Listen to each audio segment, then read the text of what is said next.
Okay. All right. Good afternoon, everyone. This is a hearing of the Correction Advisory Committee. I'm Taig Dooley, one of the co-chairs of the committee.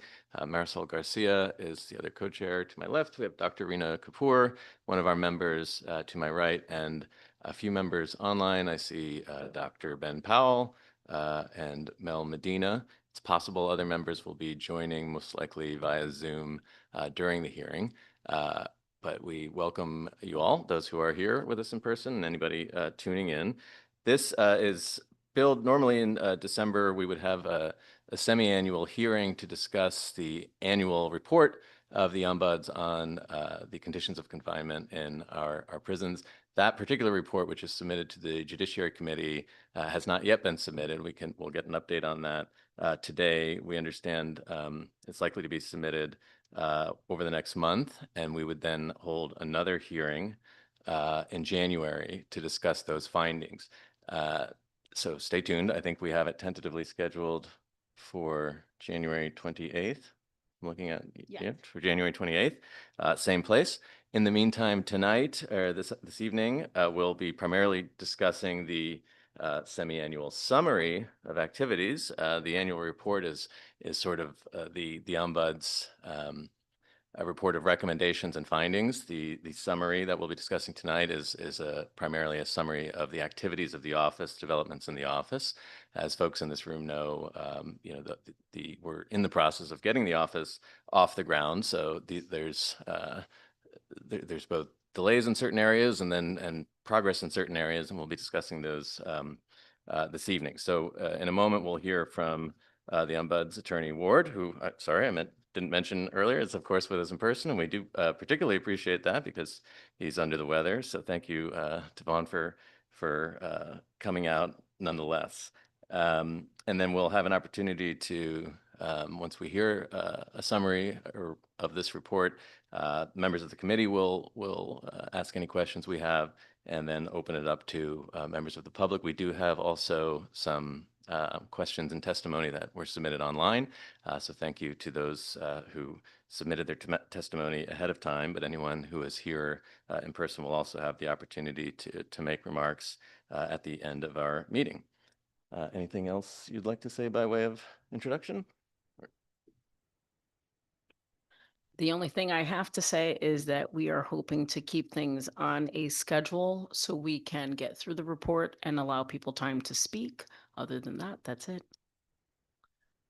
Okay, thanks. So Attorney Ward, we'll turn it over to you. I understand there may be some components that you'll be showing us and we'll watch along, but we'll follow your lead. Well, yeah, I do remember we discussed potentially me showing folks the case management system, and I'm happy to do that. So would the committee prefer I walk through the semi-annual report first, or kind of do a quick presentation on the case management software? It's entirely up to you. I think it would be, if you're prepared to do that, it would be great to see it, as I've had a preview of it, and I think it's worth walking through, but you can do it before, after, during, whichever you prefer. Sure. So I'll do it. I'll start with that. So this is our case management system. For those who can, hopefully you can see it. CMTS, which stands for Case Management Tracking System. This is the dashboard. So actually I can customize the dashboard to display all sorts of things. And as many folks know, we have a significant backlog of complaints. We actually just onboarded our first hire maybe about 3 weeks ago, and she's been diligently working to input many of the complaints into the system. What I think is really fascinating about this software is that it forms these graphs that we can look at, well, kind of on their own. So, I don't have to spend a ton of time creating graphics for you all to see, but it sorts the complaints by facility. So you can see, right now Corgan Rogowski is probably, the Corgan Rogowski and McDougall are leaders by facility. It can break them down by whether the complaint is a systemic complaint or an individual complaint. the majority of complaints that have come in so far seem to be individual. And then it can break it down by categories of complaints. Health services is obviously the leading complaint, conditions of confinement, classification issues, or staff conduct. These are some of the leaders in the categories. And then we have subcategories within those categories as well. And among subcategories, medical care generally is among the highest complaints we receive. Probably have to dig a bit deeper into this none category to figure out what they are, but excessive lockdowns is another category. And we can customize this to create additional fields and drop downs. This is another graphic that I like to have up so you can see in terms of when a lot of these complaints were initiated. A lot of them were put in November of this year, and then we're slowly putting in more this month. These are open complaints by type. And as I mentioned, I think McDougall, Walker, and Corrigan are probably the leaders in complaints. So Cheshire's up there, York, Osborne, Corrigan's right there. And so, these are kind of some of the graphics it allows us to do. But when we're putting in a complaint, we click this button to allow us to create a complaint. And in this field, we can put in all sorts of things, like we can say, let's say Devon Ward, right? And I can put 55555 as my inmate number, and I could say no heat in cell, haven't seen medical. The date received would be today. Date initiated would be today. Primary investigator. There's only one investigator right now, but in the future there'll be several. Can choose which facility that the complaint's initiated out of. So just for ease, I'll just put Bridgeport just because it's at the top. Oh, there you go.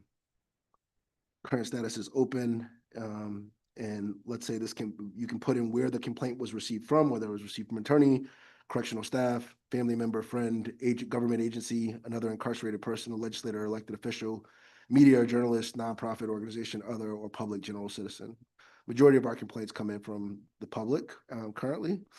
And then we can select the category type. So if we say the complaint was regarding the heat in the cell, that would be, let's see, food services, conditions of confinement. There we go. Let's say this complaint came in through, you can select either, we'll soon have drop boxes in facilities. Obviously, we get a lot of complaints via email. We get some through mail, and we will be able to take some by phone soon enough. But I'm going to put email for this one. And then we have subcategories within the conditions of confinement field. So things like access to water or ice, clothing or bedding, excessive lockdowns, lighting, noise, maintenance, plumbing, electricity, overcrowding, recreation, yard access, sanitation, vermin, cleanliness, and then we have temperature, heat, ventilation, which is the one I think is most applicable. This is an individual complaint. And once we put in all that information, then we can create the case. And now once we have the case created, we can go to details, and we can add in more specific details. Details. We can go to add in more things into the allegation. So heat and cell, say in B block, cell 72, no heat for 2 days. And that'll be the allegation. We can choose even down to what particular section of the general statute or constitutional violation it's alleging. Things like staff misconduct or violations of PREA or death in custody or ADA. So we can put all those things in as well. And then we also can add in We can add in additional allegations if there's like secondary complaints. And so that's there. And then we can also use this tab here called person. So the subject of the complaint, so the person here, the subject is me. I'm using myself as an example, so it'd be like Devon Ward. I could put in my title, I could put in my email, my birth date, and then if, for instance, if this came in via regular mail, you could actually drag and attach the actual physical letter that comes here. You could put in the person's contact info, and this is really important for when we generate our notices that we've received, the complaint. So I'll put that in. And we'll save that information. We can go back to details. And then we can go here to reports. And so we can essentially generate a form letter that lets somebody know that we received their complaint. And it'll look like this. See, it'll say, and it all auto, I'm not sure if you all can see it. Oh, give me 1 second. Go here. Okay. There it is. You can see it auto populates the complaint, or excuse me, the acknowledgement letter. So it has the date, it gives it an individual case number, it has the complainant's name. If I had a DOC inmate number, it would be here. It says the facility, and see it says, Dear Attorney Ward, the Office of Correction Ombudsman acknowledges receipt of your correspondence dated for today. It's been assigned a case number, and then it discusses what happens next. And so these are automatically able to be generated once you put in all of that information into the file management software. We also have a number of other templates, one that you can generate if it's a duplicate complaint, one where if we resolved the complaint informally, another template for, if it's outside of the office's jurisdiction, and then another template for if we do open up a formal investigation. For a number of these ones that we're entering for the month of November and December, we've been sending out this pre-operational letter. I'll show what that looks like.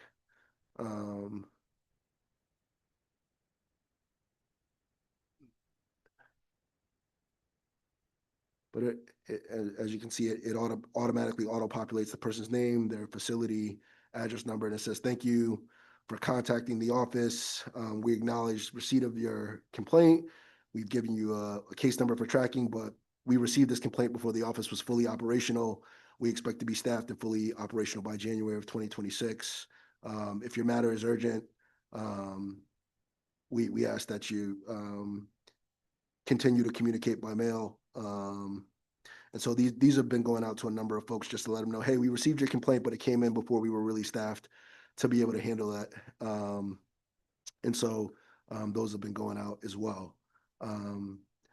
But once, going back to the complaint, once somebody does investigate this, you can edit the case, and you can essentially close it out as something that's informally, here it is. You can either close it out as informally resolved, you can close it out as outside of the office's jurisdiction, you can close it out as a duplicate complaint, or you can close out a complaint because the office has decided to initiate a full-on investigation.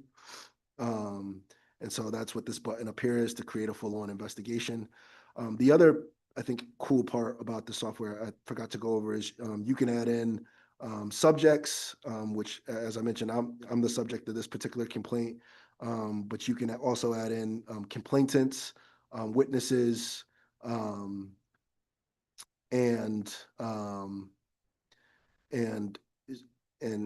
staff who are part of the complaint. So what it will allow us to do is, if we go up to here to the search tablet, and we have X amount of complaints about a particular staff member, we can search and look at all of the complaints for a particular staff member that is routinely involved in complaints that we receive from the office.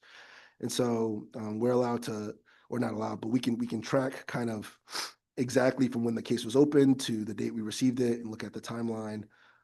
We can develop reports, and again, we can customize this dashboard to kind of display whatever kind of indicators anyone wants to see related to the complaints that are coming in. And so it's a really robust software. It was a significant financial purchase for the office, and did spend quite a bit of time developing it with the software developers. But I think it's going to inure to the benefit of the office for some time to come. And so with that, I will stop sharing my screen. And if anyone has any questions, happy to take them before I get into the semi-annual report. Yeah, sure. I mean, not a question specifically, but having you walked some of us through the case management system before and having seen it right just now, I really think it's one of the most exciting developments for the office. Obviously, getting the ball moving on staffing is also a big development since our last meeting, but this I think is huge. It just seems as though not only will it help you to actually tackle the backlog, right? To have you were, as some know, as folks on the committee know, you've been maintaining a record of complaints on Excel, and now you have it in a much more usable format. But I would guess that this is the first database of complaints and categories of complaints outside the DOC. I mean, I don't know if the DOC itself even maintains a database like this, but this would certainly be the first outside the DOC's control. So it just seems like really a great opportunity for your office and the committee to be keeping track of and looking at trends. Like you said, you can search for particular staff members, and you see, oh geez, this particular person or this particular wing or unit, we're seeing more complaints from them, and really can kind of act proactively. So I think it's just a great development. I think it's worth every penny, and I'm glad to see that it's up and running. But if there are any questions or other comments on the case management system, just quickly, I'll first say welcome Daryl McGraw, who joined us in person, and Andrew Gearing, I believe, joined online. I see Ben's got a question, but Marisol, if you want to, I was going to say, let Ben go. Yeah, go ahead, Ben, we see you. Thank you, Attorney Ward, for walking us through that software. It does seem very powerful. A couple of quick questions. Number one, I believe this is a software used by other oversight entities, ombuds. Is that, just answer yes, no, is that true, and which entities are using it? And then the second question, is there like a private, how do you manage like privacy? Like obviously there's something that maybe the complainants would not want to be, easily accessed by people. How are you managing privacy or confidentiality of the information in the system? Those are my two questions. Yeah, those are great questions. I do know that the software is used by other oversight bodies. I cannot tell you off the top of my head which ones, but I do know that it wasn't customized. I mean, it's been customized for our office, but it wasn't specially designed just for us. Other oversight agencies do use it. In regards to privacy, that was one of the largest hurdles in terms of getting the software, is because we had to run it through the state's Bureau of Information Technology Services. So all the information is housed on the state's cloud software. In terms of confidentiality, it's kept confidential within our office and under the same confidentiality protections as all complaints that come in our office. They're not subject to FOIA. They're not to be disclosed. And then the software is all housed on the state's infrastructure. And so that is essentially how the privacy part works. In terms of even the dashboard, you'll see just now, like there's no individual names on it. So I customized it today so you can't see any individual names. Typically when I pull up the software, when I'm in my office, it'll have every single case and it'll have all the names and all the facilities. So, you can customize it to display as much information or little information as you want. But in terms of protecting the data, again, that's all within the Bureau of Information Technology Services here for the state. And in terms of confidentiality, no one aside from the folks in our office will be able to access the actual case management system. It's a single point sign-on, which means you only can sign on to it with your state ID. It actually syncs with your state ID, so you don't even create an individual password. It's exactly the same as your state ID to log onto the state computer system. We can tell real time. I can tell as an administrator who's logging onto the system and when they're logging onto the system. And so we only have one, two, I think we only have 4 licenses, four or 5 licenses. So only folks in the office will be able to access it. I hope Awesome. that. Thank you for the, yeah, that helps. Thank you very much. So I wanted to ask you, one, just clarifying, your letters from your office they go through legal mail for their signature? Or like the You're saying when they receipts? go to facilities? Yes. Yes, they are considered legal mail. They are considered privileged, but they will be going, if they're going to a facility, they will be going through interdepartment mail with the state. That we're doing that to cut down on the postage cost. So if we send it via interdepartment mail, we don't incur the postage charge, but we've got assurances from DOC that, you know, all communications from the Ombudsman's office are treated the same as legal mail and will be afforded the same protection. Thank you. And then I wanted to ask, you mentioned earlier when you were walking us through the system. Can you define system complaint for me, please? Systemic complaint? Yes, please. So a systemic complaint is a complaint, you know, that speaks just to a broader systemic problem. So sometimes we hear from individuals that they talk about not necessarily something specific to an individual who's incarcerated, but more so of their experience with the correctional system. You know, I'm trying to think of an example. A policy in terms of visitation with video visits, right? The fact that you only get so many video visits in a week, right? That's more of a systemic problem than it is an individual problem, right? So sometimes we get complaints that, you know, they're not necessarily related to an individual circumstance. They're broader concerns about the larger system, and so that's how we identify them as systemic. Thank you. Mhm.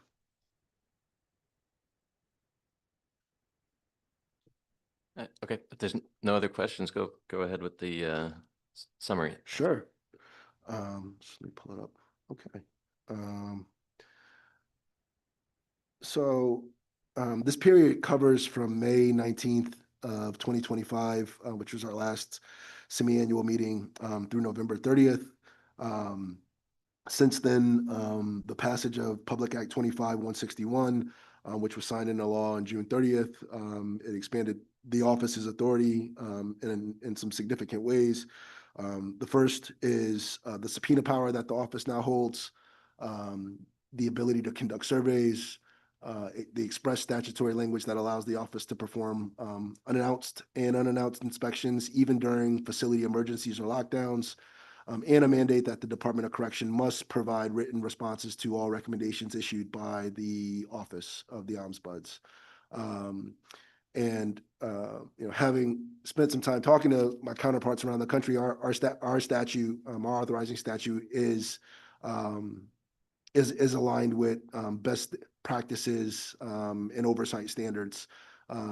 It provides a really robust framework to bring accountability and transparency to the state's correctional system.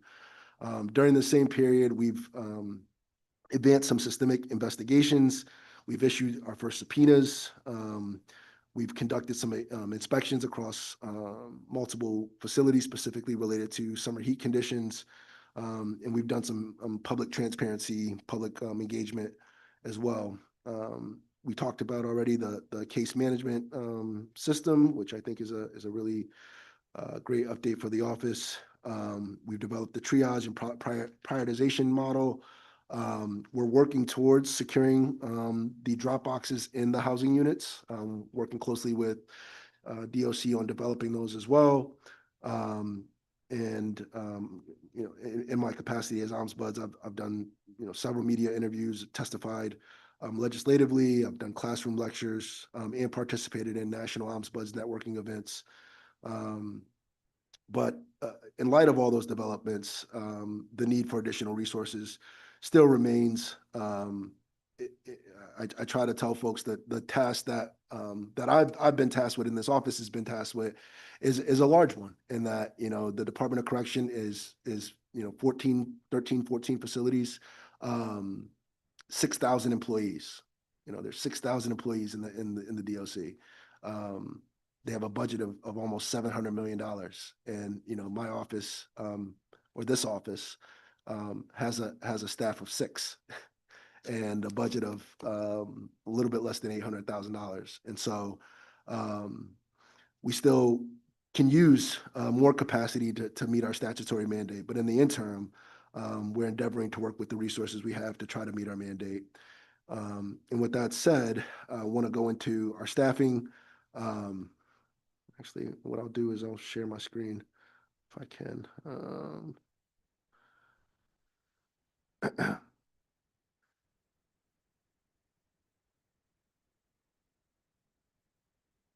we go. So as of November 30th, we filled the clerk typist position, which is our first addition to the team. Offers have been extended for 2 roles, the administrative assistant and assistant ombuds nurse consultant. And also when I wrote this, the offer had been extended for the special investigator role. I'm happy to say that all 3 of those roles have been accepted and filled. So just to recap, our clerk typist has already started. Our admin assistant is going to start sometime after the new year, I think January 2nd. Our nurse consultant starting January 9th. Our special investigator is starting December 29th. And the associate ombuds position is currently posted. And so we're soliciting applicants for that. So we anticipate that all those positions are anticipated to be filled by January of 2026, which is a significant milestone to be fully staffed. We already discussed the case management software, but this is a kind of a recap of some of the data that we were able to generate in terms of the largest categories. As I mentioned, in terms of complaints, are health services and medical care. We discussed briefly the triage system and the drop boxes. Wanted to talk about our law student interns. So this summer we hosted 2 law student interns from New England Law School. They were invaluable in the office on doing research on the inmate legal assistance program. They helped us review the contractual obligations for ILAP and the performance metrics. And so they were really helpful.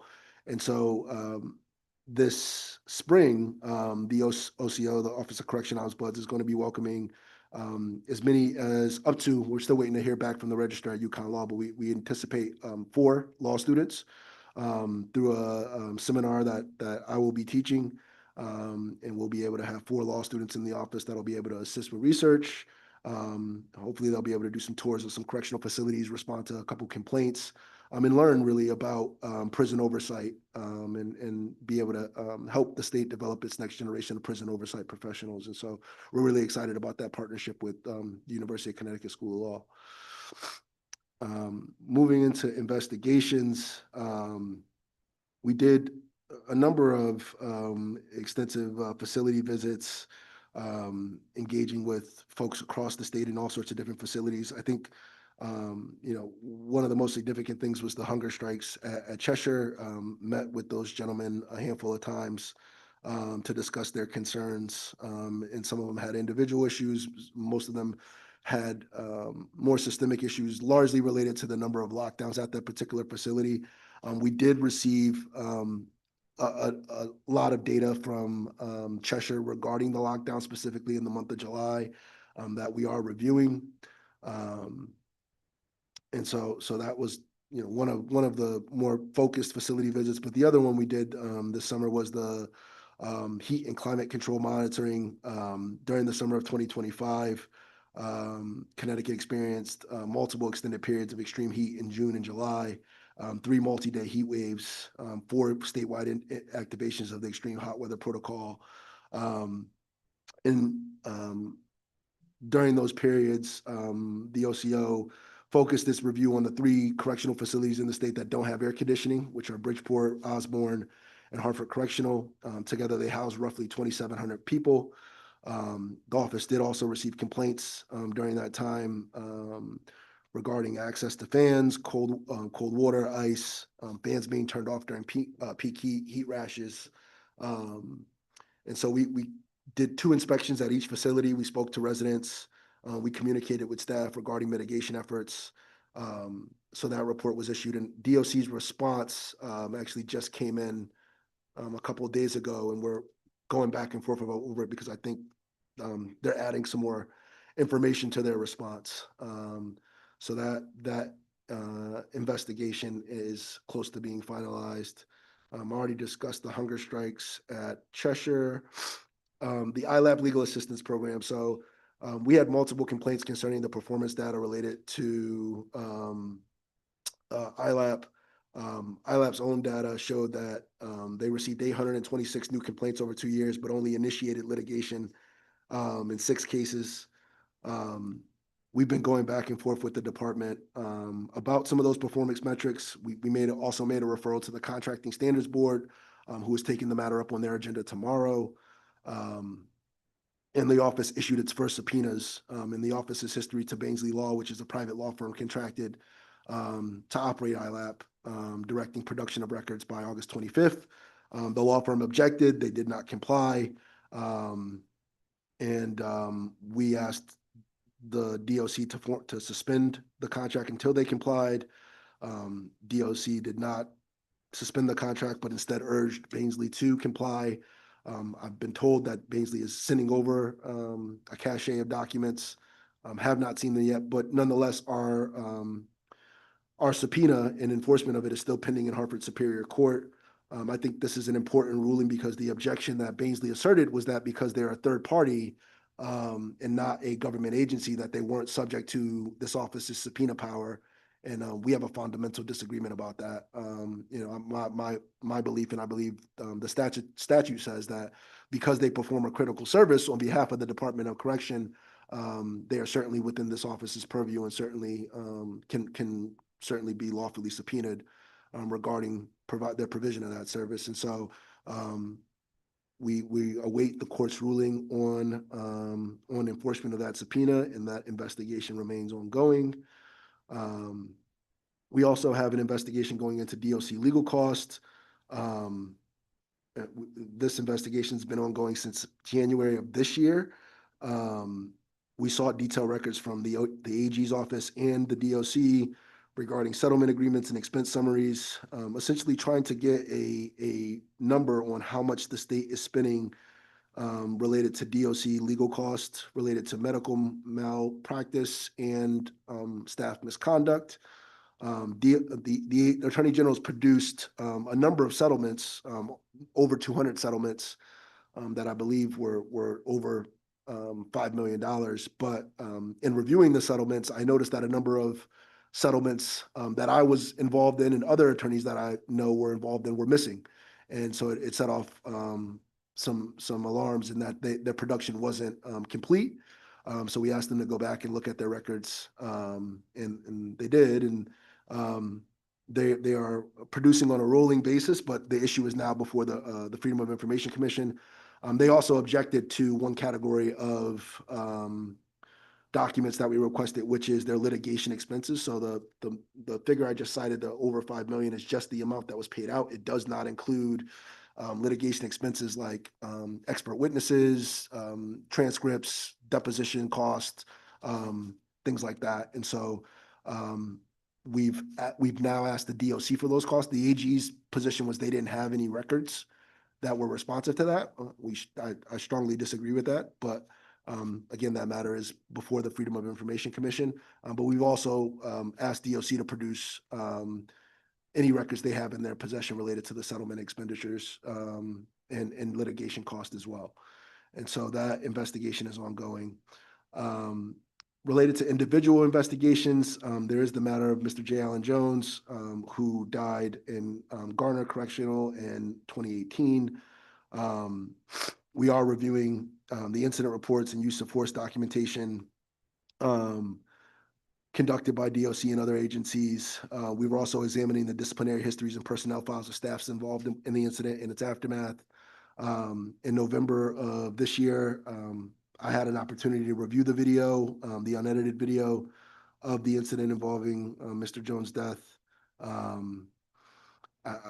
I do believe that the state and Mr. Jones' estate are going back and forth about edits to the video before it becomes public. So the latest I knew is that they were still some disagreement about what edits were proper, and they were before the court on that issue. So I don't have a timeline on when the video is expected to be publicly disclosed. Related to policy reforms, body scanners, which were a large or significant issue this past session. The DOC purchased 4 body scanners that are being placed at Manson Youth Institute and York Correctional. I had an opportunity to observe the training, excuse me, on those body scanners in September. And after that training, it raised some concerns about their implementation. I briefed the Office of the Child Advocate on those concerns. And then we both had an opportunity to sit with DOC and discuss those concerns. DOC agrees to pause the implementation until we could collaborate on a policy. Happy to report that we were able to finalize a policy, I think just last week, and anticipate that the scanners will be implemented at the beginning of the year. So within the next couple of weeks, the body scanners are going to be implemented at York and Manson, which we're hoping will greatly reduce the need for strip searches. Legislative update, we did already discuss briefly Public Act 25-161, which granted the office subpoena power, allows us to do unannounced inspections even during lockdowns and facility emergencies, allows us to do surveys, requires DOC respond to recommendations in writing. It extends the ombudsman's term from 2 to 4 years. So whoever is the ombudsman after me, not me. So the following ombudsman, his or her term will run concurrently with the governor. And it also mandates that the Department of Correction develop and submit a body cam feasibility plan. I believe this is a typo, but it's January 1st of 2026. So that body camera feasibility plan is due this year, or the top of next year, rather. So we'll be discussing that this legislative session. Public Act 25-168 dealt with the appropriations for this office. We were very fortunate to have our budget increase from 400,000 to 796,000. 796,000 for this year, and then 780,000 for the following fiscal year. And as I'm going, we talked briefly about the drop boxes and the implementation of the drop boxes and the signage within facilities, and even the printing cost to have the complaint forms in each housing unit in DOC, and the cost is going to be significant, tens of thousands of dollars. And we are certainly going to use up every bit of this appropriation, if not more. So that just to touch on that a bit, but also within Public Act 25-168, there's a mandate for DOC to study potential relocation of Bridgeport and New Haven Correctional, internal reviews for staff assaults. There's the procurement language for the body scanners, and direction to improve recruiting and retention efforts. There's also a provision in the bill that requires our office to evaluate healthcare, and it's a portion that we're going to include in the upcoming annual report, but it won't be as comprehensive as the legislature has asked, because we didn't have a nurse consultant on board to be able to do in-depth reporting on some of those metrics. And so the more in-depth report will be included in the December 2026 annual conditions of confinement report. In terms of outreach, I had the opportunity to speak to the investigative journalism class at University of New Haven. I did a recorded interview with CT Examiner, which is now available on Spotify and other podcast platforms. I've done multiple broadcast media segments, WTIC, WTNH, and most notably, I wrote an op-ed that was published in Hearst Media discussing the release of the J. Allen Jones video. And I think that is the conclusion of the report. But just to sum it up, it's been a busy couple months. They've certainly flown by, and we're really working steadfast to our mission and trying to get this office off the ground. And so, with that, I'm happy to take any questions that the committee may have. Thank you very much, Attorney Ward. I have a few questions, but I'll just look down the line and. Okay, I'll go ahead and maybe others will jump in. With respect to staffing, as I said, I'm pretty excited to see that, we're on the way to having all 6 positions filled. I wonder if you can remind us, I would say, the different functions of, for example, we have clerk typist and administrative assistant. What are those 2 roles? And then 2 assistant ombuds and 1 associate ombuds, if you wouldn't mind just kind of reminding us that the various Sure. columns that those fall into. And duties, yeah. So the clerk typist, their role is essentially taking complaints and inputting them into the case management software. That is their primary function. I mean, they can do other ancillary things in the office, but that's their main focus, is taking the complaints that we receive via mail, via email, and via phone once the phone system is up and running, and inputting them in the case management software. The admin assistant, their role is really gathering documents related to more systemic investigations, larger individual investigations, keeping those documents organized. I don't want to say like a paralegal, because I don't want to upset any bargaining units in the state, but they're really the point person for keeping the office running in terms of ordering office supplies, for keeping the documents maintained in the office, and they're working with all of the ombuds, particularly just on document management. The special investigator's role is somebody who has significant DOC experience. They're a former corrections officer that with experience in disciplinary reporting and classification issues. And so their primary function will be investigating matters, things that where we need somebody who has that expertise working in corrections to do a deep dive in terms of an investigation. The nurse consultant is really our go-to health person in the office to look at matters where there's a complaint related to the delivery and provision of medical services. That person holds a PhD in nursing. Very excited to have her in the office. And the associate ombuds is essentially the number 2 person in the office. That person we're envisioning is going to have significant experience in advocacy, a background in some criminal justice and legal, social work, one of those related fields, but particularly have a significant background in advocacy for incarcerated populations. And so that'll round out our office. And do you have a sense of, a particular complaint comes in, if it's a health related, the nurse assistant would look into it, or would the nurse be more consulting with one of the other investigators? So the way we envision it is actually the 4 ombuds are going to be divided up amongst the 13 facilities. So they'll have a set facility that they're touching at least once a week or once every other week. So particularly for the nurse consultant, her facilities are going to be Manson, Garner, and York. Decided to designate those as her main facilities because they have specialized medical needs. Right. Particularly Garner, being our mental health prison, very high health needs there. So essentially each ombuds would have a set number of facilities that they're obligated to visit. But we all would have the ability to forward matters to each other. If there's a issue with that implicates legal, she may forward something to me for my review. If I have an issue at one of the facilities I'm covering that implicates medical, I could forward it to her. There's an issue that comes up that implicates something related to DOC policy, we could forward it to our special investigator. So we'll all have our set facilities, but we'll be able to triage the matters based on our particular expertise if we need.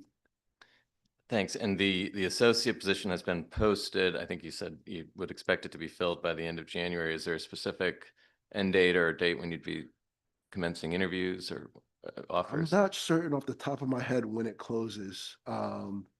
I think it was a 2-week window. December 16th. There we Okay, go. okay. So yeah, it closes Soon in enough. another 5 days. I'll probably check in with our HR specialist on Monday to see where we are for applications. Okay, yeah, that Um, was my next question. yeah, You don't know offhand. I don't know but- offhand, okay, but we can always extend. Right. Certainly we can extend that, that application period another week or two, depending on how much we've gotten in. But, you know, I will say for all of the positions that we've had so far, we've had at least 200 to 300 applicants for each position. So it's been really tough trying to narrow it down to one person, out of a couple hundred, but. Any other questions on staffing? So also on the investigations, oh, go ahead, sorry.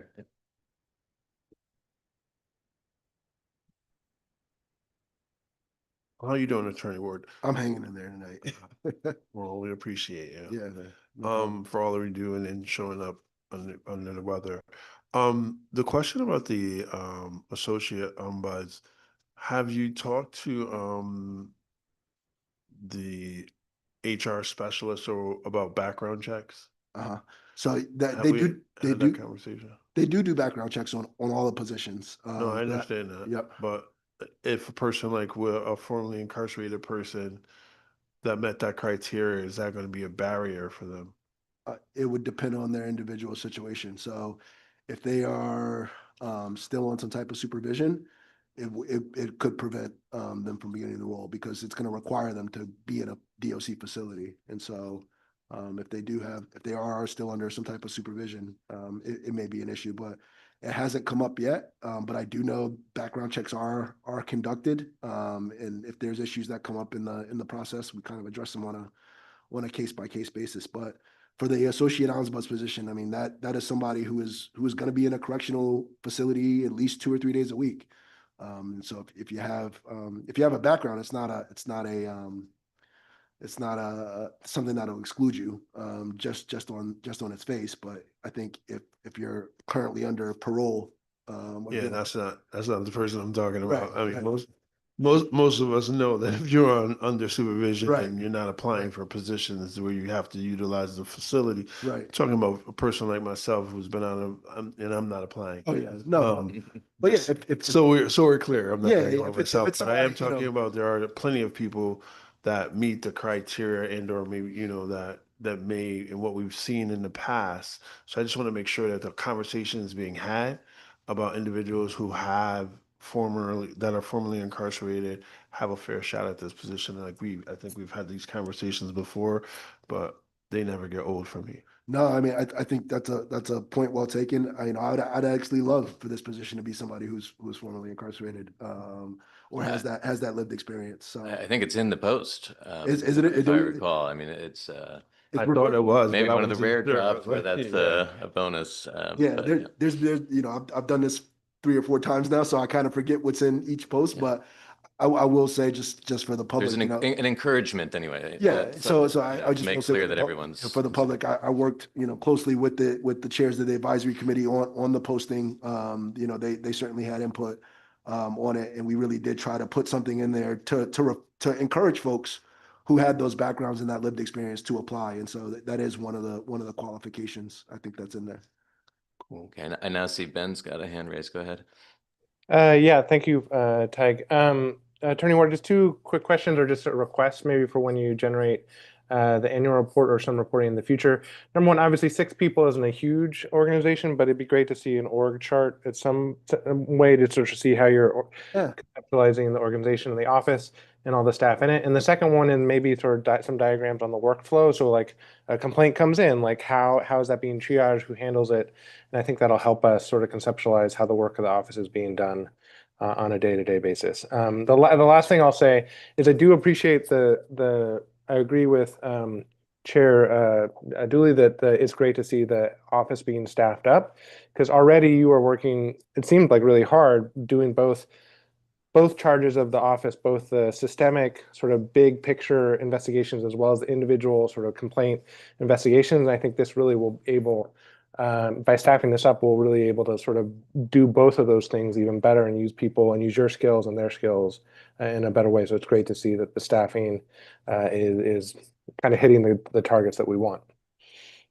Yeah, I already do have that kind of complaint flow, so I can send that over to the chairs to show you. And I can certainly get an org chart too. We're working on one, but I do have the complaint flow, and I'll send that over through the chairs. Thanks. So, sorry, go ahead. Our with your staff, are you looking at bilingual people? Only because a large population of our people that are incarcerated don't like calls I get. Sometimes we have to change our forms to make Yeah. sure that other people can apply for services. So how are we addressing that as well? I Yeah. know that I know it's been an uphill battle, but I think that, because I want to know like what happens to the brothers that don't speak English. Yeah, no, The that sisters it's a that it's a don't it's a speak great English. question. It's a gap in the office. It's a huge gap in the office. I was talking with information technology service today. We were actually talking about our phone tree for when, we're developing a phone tree. So when the calls come in the office, you'll be able to kind of go through a prompt of press 1 if you want to leave a complaint, press 2 and we were talking about Spanish language, and we don't have anybody in the office right now that speaks Spanish. And so it's a huge gap. Our complaint form is not in Spanish. So it's something I've thought about. We haven't made it a requirement for any of the positions that somebody is Spanish speaking. So I'm open to ideas on how to address it, but because I think you're spot on in that it's a huge skill gap for the office right now, is that we're not inclusive right now with our forms and with our language and everything. So. I actually wonder if we can lean into our Black and Hispanic caucus maybe to assistance for that, to be able to help you with that in terms of forms and other things to help you, because I think that is a very big, as Daryl pointed out, for many members within the community, that is a language barrier that sometimes I think really holds, not only for healthcare, which is a big issue, obviously, but other things. Yeah, no, I wholeheartedly agree. Our clerk typist speaks some Spanish, but she's not fluent. And so yeah, she's the only person right now who's Spanish speaking, and even somewhat Spanish speaking in the office. And so it's a concern. Is there any resource outside the office within the state or? It's not something I've necessarily inquired into, but it's something I can certainly look into. What resources are out there in Right. terms of Department of Administrative Services or other outlets that may be out there for us to pursue. And if not there, then, among nonprofits or I think universities, if there's the only volunteer interpreters or something. Yeah, the only issue I could see is our statute requires that complaints be confidential. And so, it's one of the same reasons why, we've had tons of offers from folks to volunteer in the office. It's a challenge a bit when you're having volunteers because of the confidentiality provisions. It was a bit of a hurdle getting the law students in, but at least we could tie them in with another organization with the law school when we had them in this summer. But it's possible. Maybe we could look into partnering with either Office of the Public Defender, which is in our same building, another state agency that has some bilingual services, I'm sure, or even a legal aid, another law service that has certainly understands and recognizes confidentiality provisions. So yeah, that's something to certainly look into. We don't know yet how significant it is, but probably is. I think we can guess. So it makes sense to be Yeah. planning ahead. No, it is. I mean, I've run into in my 1 year in this role, I've run into 1 or 2 individuals who've made complaints to the office, and they're trying to communicate with me through the best English that they can, but they're primary Spanish speakers, and so Right. or even other languages. Yeah. I've had other languages to contact the office, and it's certainly a skill gap. Cool. Okay, yes, I had maybe one question, one comment on the investigations. So I know that the issue with the lockdowns has been, a priority for you. Are you anticipating that being like a separate report or being kind of folded into the annual report when you're ready to, issue findings on it?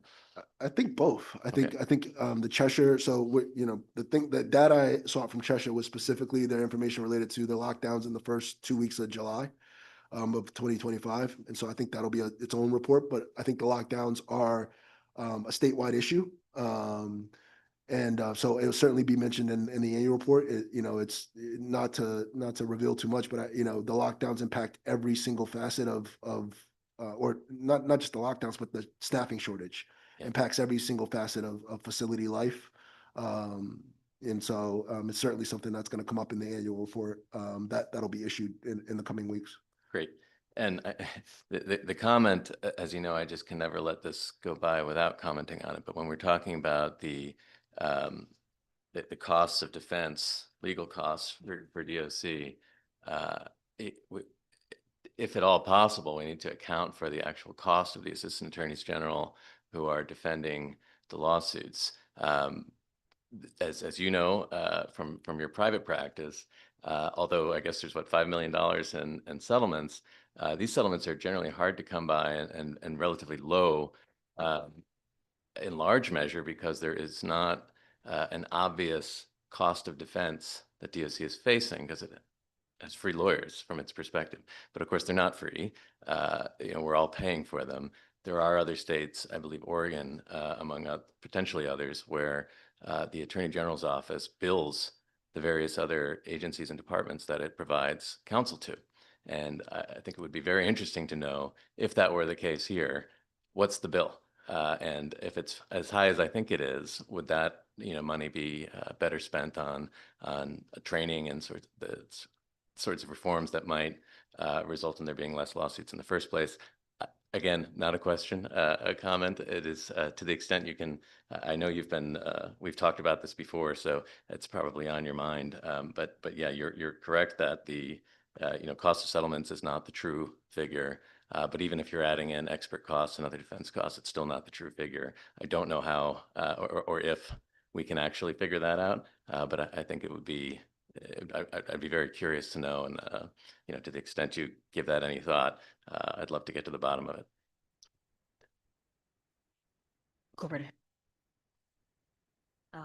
Just another question about investigations. On the data that you included about the nature of complaints, there's a large proportion of them are about healthcare, but that isn't specifically identified as one of the ongoing investigations. Like, what do you foresee as the future of looking into healthcare complaints? Yeah, I think that's a great question. So with the addition of the nurse consultant, we'll be able to do chart audits.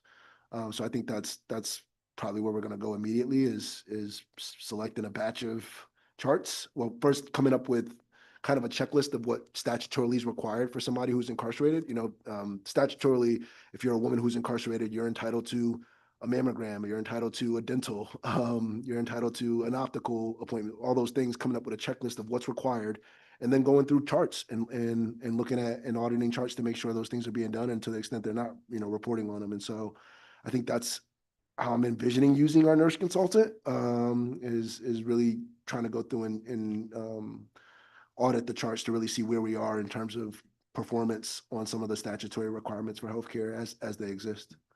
And has DOC shared with you its own internal auditing or quality assurance methods for around healthcare? Yeah, I asked them for that some time ago, and they don't have one. They don't have any real quality assurance metric for how they don't have anything to gauge patient wait times, sick call times, outpatient appointments. They don't have any system. That was at least the response I got from their health services director. They were supposed to submit a plan to the legislature October 1st regarding healthcare and DOC. That report has not been submitted. I've asked for it several times. I've been told that it's with OPM, awaiting OPM's approval to be released. But from my understanding, they don't have currently any quality assurance metric. Thank you for telling me that. Obviously, I'm not pleased to hear it. Any other questions? I actually had one in terms of you did a summer report for heat conditions, and I'm wondering, are you thinking of doing something like that for the winter time? Because one of the recurring things I know, that I recall, but I also know that several people will mention, is that in the current facilities, it's freezing, even though it's wintertime. And it's because they have the AC on during wintertime. And, given the healthcare conditions, the concerns, wondering if that's something you were going to look at, or has there been complaints about that? So there's certainly been complaints about cold conditions in cells. I will say, the facilities where I receive those complaints the most are Osborne and Cheshire. And the reason why is because the way their heat systems work, it's like a cold air or hot air intake. And when people put things on the vents, or put things in the vents, it essentially messes up the system. It's just a hard thing to regulate, to try to regulate the temperature for, 1,200 people. And there are particular blocks that, or cells that get cold. But I think the reason why I focused on the heat mitigation efforts particularly is because I knew that there were, in fact, 3 facilities that didn't have air conditioning, where I think the issue with in the wintertime with the heating is not that these facilities don't have heating, it's that the heating may not be optimal, right? And so I haven't contemplated doing a similar thing for the winter, but we have already gotten some complaints about some cold units. I know at Osborne, they recently moved a whole block out to a different unit, had the whole unit kind of refurbished, the heating system there, and then put the guys back there. So I was up there Monday and talked to the warden about that. And so the heat complaints are coming in. I do know the facility, particularly Warden Reese and Warden Martin, they are responsive to it when I do tell them. They'll usually get a maintenance person over there. So we'll just continue to encourage folks, if you do have individual heat things that come up, please let my office know, because we usually kick an email out to the facility, and they get back to us relatively quickly. And then we'll usually just go up there to check if it's something that we're getting persistent complaints about. So no plans to do something similar for the heat, for the winter. But that could certainly change depending on if we get a ton of complaints from a particular facility. But the reason we focused on those this summer is because we knew, there was no AC at all at any of those facilities. Well, I want to be accurate. There is some AC at Bridgeport in one of the units. But yeah. I just wanted, I heard you say something about the, when they blocked events. Yeah. And just so I'm clear, and I could be wrong, they're saying that because the person blocks event, that affects the system.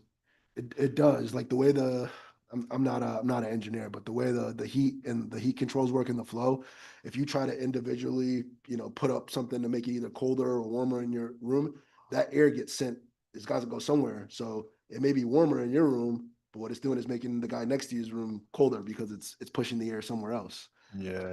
So they're really old facilities, both of them, Cheshire and Osborne. But when people individually manipulate the vents, I think it causes some concerns for them.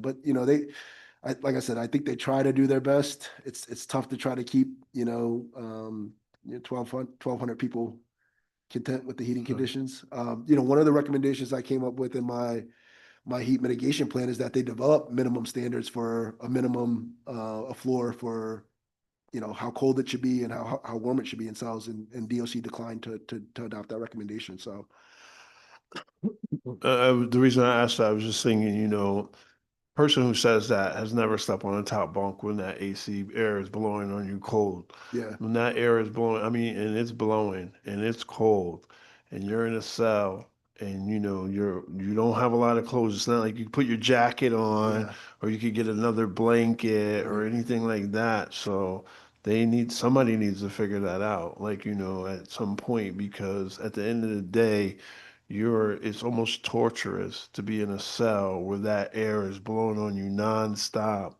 cold. It is torture, yeah. and I'm speaking from experience, not from something that I heard. I believe it. And like I said, if folks have folks have concerns, please contact the office. Tell us what facility, what unit number, what cell number, and we'll have somebody look at it. All right, thank you.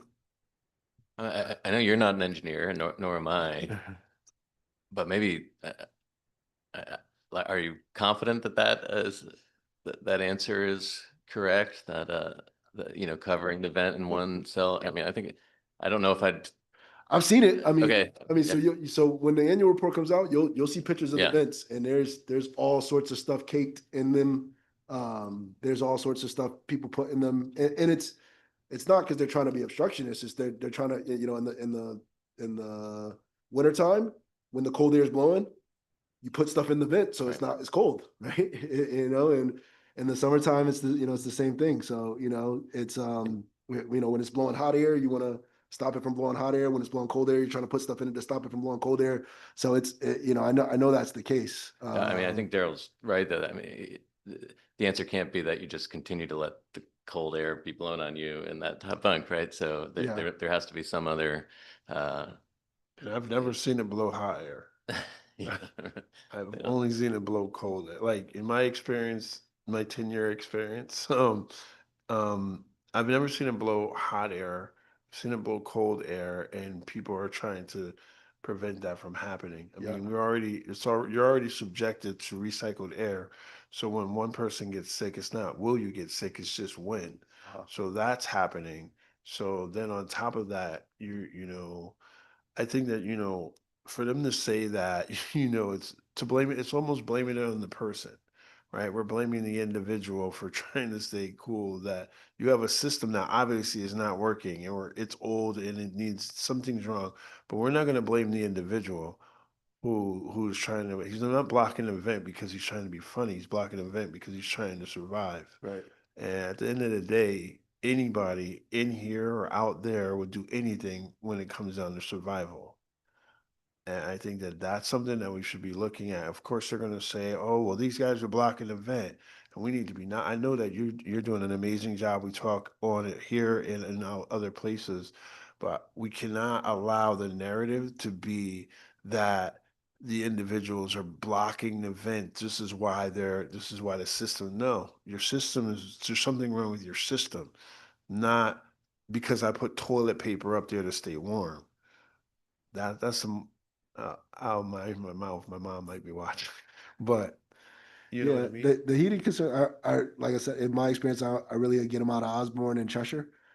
It's not really an issue in Garner or Corgan or maybe I don't think I've heard much out of York about that or Brooklyn. I hear the heating issues out of Osborne and Cheshire. And I'll say you're a godsend because I was in Chester and C Block. We had a broken window the whole winter.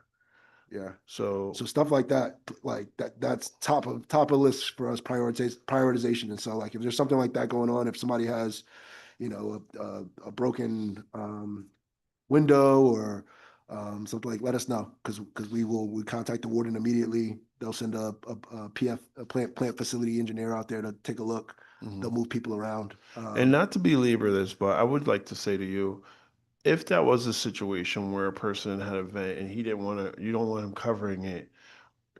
What's their action plan? Are they giving an extra blanket? Are they giving extra stuff? Or is there like, you know what I mean? Like if they're gonna say, well, this person is doing this and this is what's happening, so how do we address that I, issue? I don't want to be in the position of speaking for DOC, but I would say the process, the procedure is you write a maintenance request. Yeah, Put in a maintenance request is what they would typically tell you. If you have some type of maintenance concern about anything going on in your cell, you put in a maintenance request. I probably got a couple of maintenance requests floating around. Yeah. Still, 10 years later, 15 or more now. So SOPs, right? Standard operating procedures, protocol. So kind of talking about that, engineering or maintenance. Have we thought very simply for the DOC, maybe if we clean the vents and we clean the systems, maybe we wouldn't be blocking the vents? Because if I recall in one of your earlier reports from this year, I've seen some of those vents and some of those things. So the reason some people may be covering them is because they're filthy. And just wondering in terms of that, like operations, cleanliness, maintenance, that's kind of where my thought process would go, especially for an organization, a state facility and a state department that should technically win the duty of care, obviously, health. and maintenance. Yeah, I think these are all great topics for the conditions of confinement stuff in January. You know, the cleanliness of the facilities is top of mind and is something, you know, I think we can discuss extensively in January.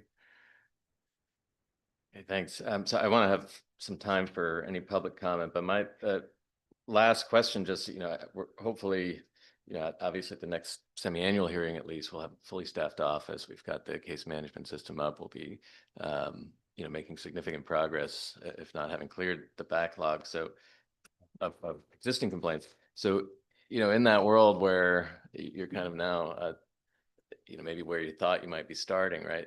Have you thought, or have you had a chance to think about what priorities you might be pursuing, you know, beyond simply standing up the office and Yeah. tackling the backlog? Yeah, thanks for that question. The two things that come to top of mind are facility inspections.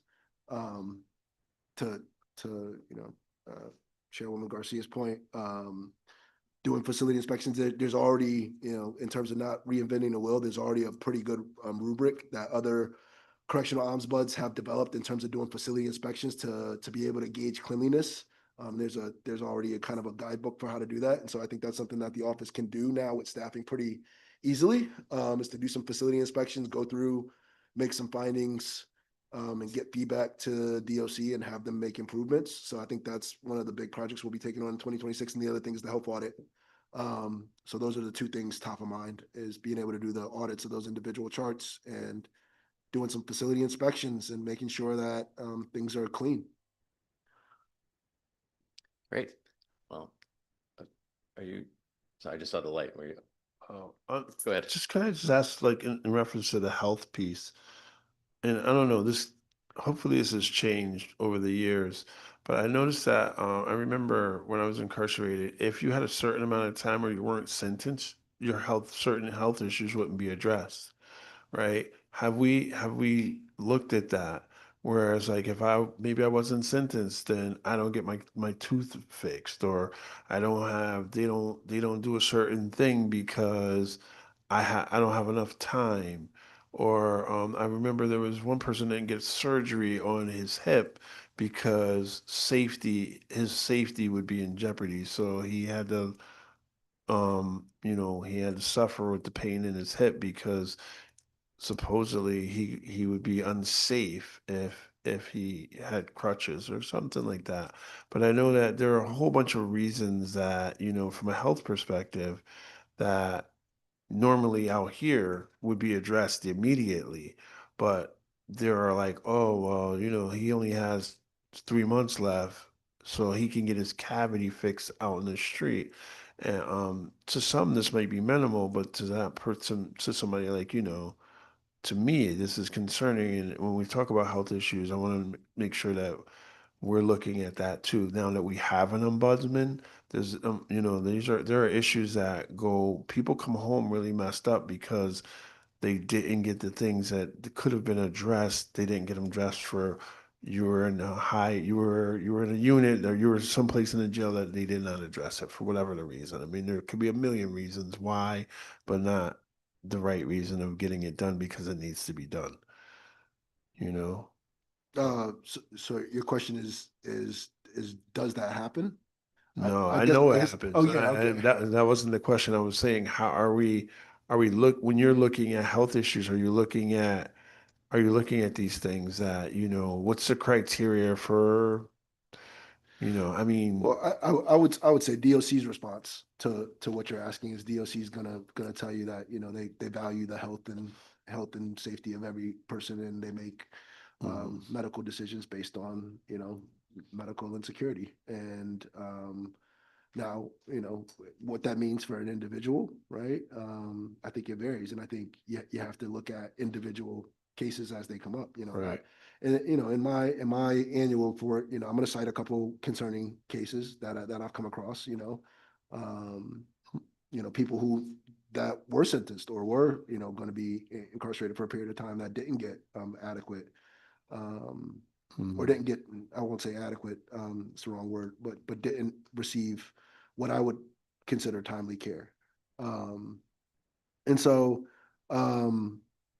I guess to just answer your question, yeah, we hope to be able to look at all of it. We hope Mhm. to be able to look at the healthcare comprehensive, but I will say too, um, you know, our capacity to look at healthcare issues is going to be limited. The person who's a healthcare, our assistant Alice Buds is a nurse consultant. She's a nurse. She's not a doctor. She's a Mm. nurse. And a lot of care in DOC is delivered by nurses. But she is not going to be in a position to be able to question doctors' decisions. And some of the things you're talking about in terms of surgeries, in terms of medications, those are decisions that doctors can make. Those are not decisions that a nurse can make.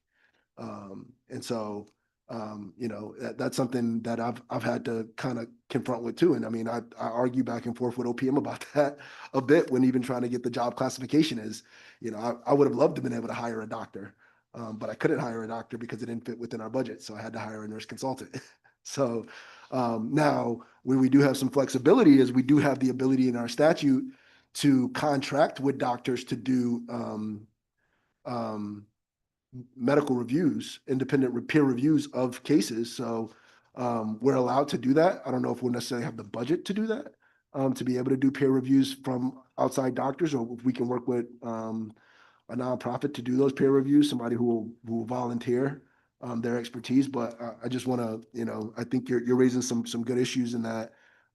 Just want to be clear with the committee what the capacity of our healthcare our nurse consultant is going to be. She's a nurse with a PhD in nursing, but she's not a doctor, and so you know, she'll be able to opine in terms of what care should have, how the workup should have went, you know, and until it got to a doctor level. But some of these decisions, as I mentioned, are MD decisions. So I appreciate that. And I'm just gonna say that the things that I'm talking about were not decisions made by doctors. They were made by the system. The facility said this person, oh, well, if you have 6 months left, they're not gonna do that. They're not gonna do this particular procedure because you have 6 months left. Or you have something like that. So it's not a doctor saying no, it's the facility saying you only have 6 months left, you can wait, no, but right? if that's the case though, that'll be documented in the medical chart.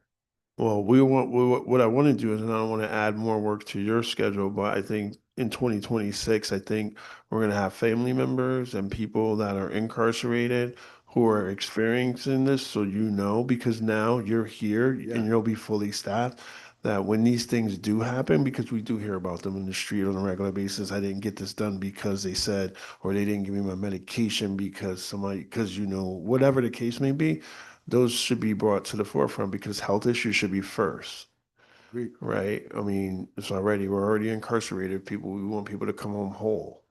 Agreed. Well, I'll just also not, I mean, we do have two doctors on the committee, at least, and mental health experts. I'm not volunteering their time, but in terms of Doc right here is not. in terms of, yeah, consultation, including whether that is something that's needed on your staff specifically, I'm sure we'd be happy to discuss that. Kirsten, do we have any lineup for? Okay, so there's no submitted or sorry, signups, but if anybody here wishes to say anything after Marisol. I just want to turn around and make sure that, you know, as we're talking about like the load and the work that we still have to do in this upcoming year in 2026 and the work that our training board has done in 2025, like as someone who has sat for in the last maybe month while he has interviewed for his office. And I'm not talking at like an hour clip. I'm talking like 3 to 6 hours daily, like 2 days back to back, along with trying to do his day-to-day duties in terms of site inspections and legislative work and advocacy and community outreach and all this, that there is commendment to be had for the amount of work that you have done in your official capacity since you've been, you know, officially in this role and even when you were not. I will say that on my behalf, you know, I will not speak for the entire committee, but as someone who has done interviews with you, sat through them with you multiple times in a row for hours at a time, I commend you for the work that you have done and the fact that being one person, like hopefully this upcoming year will be a lot better for you. Thank you. But it has not been easy realistically in the last 3 months because I've watched him try to staff his office while doing this role single-handedly. Oh, thank you. Yeah, second that. I mean, I think we've discussed this before, how we think that as much as we want to make progress on specific complaints and get working more on systemic investigations, you got to start at the office first. And so that's been priority number one for this first year. And I'm very happy to see that we're kind of almost, at the end of that phase one and looking forward to what the office can do next year. I see Ben's got a hand raised and then. No, my light is just always. You like, open. you keep it on just in case, It's on. Ben, go ahead. Yeah, thanks, Ty. Just quickly, I mean, just to opine a little bit on the staffing of the nurse position, nurse consultant. I actually think the model that we have now is a good one, where the nurse consultant can sort of build the evidence of like sort of what are the patterns of complaints coming in that are health related, and then having sort of physicians or someone similar to weigh in as consultants. It feels like it's the right model, but I'm happy to keep I don't want to volunteer Dr. Kapoor, but I can volunteer myself that like I'm happy to sort of discuss sort of how to maximize the staffing we have and sort of think about sort of other people to bring on board to help navigate those issues as well. No, that's awesome. When her name's Amy. I think I can share that. She's accepted. Amy Ziff, when she comes on board, I would love if she had some time to sit down and talk to you and Dr. Kapoor, and you all kind of lay out kind of some expectations and some support that you all can offer. I think that'd be great, and I know she'd welcome it. That's great to hear. Okay. Yes, Cindy. Oh. We're opening it up to public comment now, so if you're welcome to. I'm gonna. Yeah, sorry. Thank you very much, Attorney Ward. Sorry, you can, Thank you. especially since he's under the weather.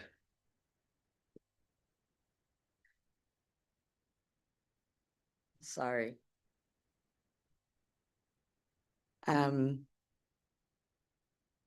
I want to first express gratitude and commend Devon also for what he's accomplished over the past 3 to 6 months. And I'm looking forward to 2026, but I do want to bring up a few comments. First, I want to thank Daryl for bringing up the issues of the AC, because I've got a family member with me today and his grandson's in Garner. And he said, being in a top bunk, he just said that before you said it, he's freezing and they have to put all their clothing on. Nobody is giving them something for comfort or protection. The other comment that my family member made, it's his first time here and he's going to be following this council for my organization, One Standard of Justice, is he said he was surprised there weren't more people with lived experience formerly incarcerated on this advisory committee. And so I just want to make that statement. And I think it's a good one. And the same thing, Daryl, about the barriers with language that Devon will experience in his office.